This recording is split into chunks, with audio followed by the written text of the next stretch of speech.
Bonjour tout le monde, ici Marie Madec de l'Académie Bienveillante du Cheval.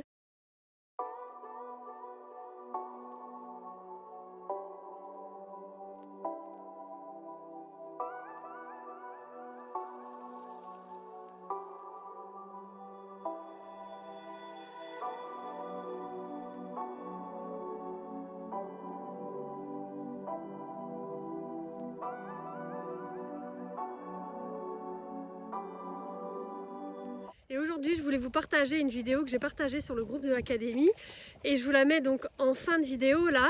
Elle a énormément plu, donc je me suis dit que ça vous plairait aussi de la voir. Donc ce matin, je voulais donc travailler Utah, mon cheval, donc mon entier Palomino. Il est censé pleuvoir toute la semaine et quand j'ai vu que là, il pleuvait pas, c'était vraiment le moment d'y aller parce que j'ai pas beaucoup de temps et en plus quand j'ai du temps, s'il pleut, je peux rien faire du tout.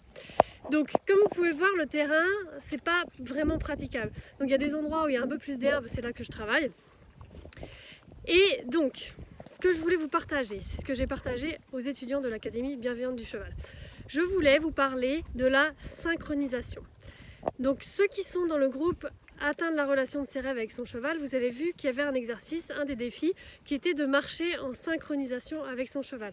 En fait, pour que le cheval comprenne bien ce qu'on veut de lui et qu'on arrive à se mettre confortable pour lui, pour qu'il ait envie en fait de refaire les exercices avec nous et qu'il comprenne vraiment et que ce soit agréable pour lui, plus on met un rythme, plus le cheval va pouvoir se caler sur ce rythme-là. Et en plus, lui aussi, quand il se met dans le rythme, il est plus posé. Il va s'apaiser en fait.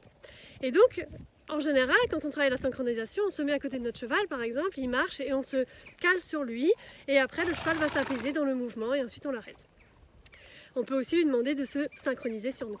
Et là, ce que j'ai fait aujourd'hui avec Utah, ce que j'ai partagé avec mes étudiants, c'était de leur montrer qu'on peut aussi faire la synchronisation à l'envers. C'est-à-dire que là, mon cheval reculait et plutôt que de marcher vers lui pour être en synchronisation avec lui, moi aussi je reculais. Donc on reculait ensemble et ensuite on remarchait ensemble l'un vers l'autre.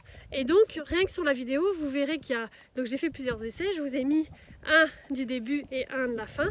Et on voit bien qu'entre le début et la fin, le cheval est beaucoup plus détendu dans son reculé, c'est beaucoup plus fluide, c'est beaucoup plus harmonieux en fait, son reculé et le mien, et on est beaucoup plus synchro à la fin.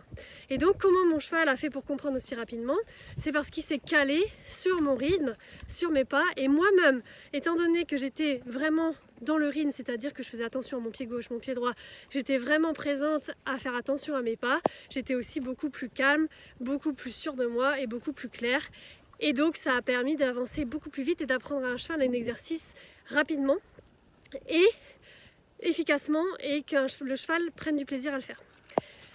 Donc voilà, donc je vous laisse regarder cette vidéo de synchronisation à l'envers et je vous invite à essayer chez vous. À bientôt!